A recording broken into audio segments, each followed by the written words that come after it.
నేను నీకు ముందే చెప్పాను దుర్యోధన, కృష్ణార్జునులను తట్టుకోవటం ఎవరి వల్ల కాదు.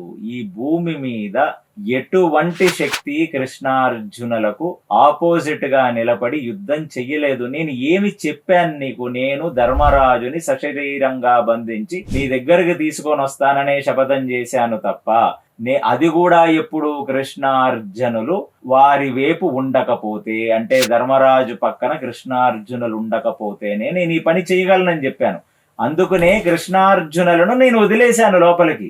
నువ్వు, శల్యుడు, కృతవర్మ, అశ్వత్థామ, భూరిశ్రవ, సోమదత్త, బాహ్లీక, నీ కళింగరాజులు, ఇంత మంది సైనికులు ఉన్నారే ఇటువైపు, నీ ఆలంబూచ రాక్షస సేనతో పాటు నీ దగ్గర ఉన్న ఇంత అక్షోహిణి సైన్యాన్ని నీవు పెట్టుకొని కేవలం ఒక కృష్ణార్జునులను నువ్వు నిగ్రహించలేక నన్నంటే ఏం ప్రయోజనం చెప్పు అని అడిగితే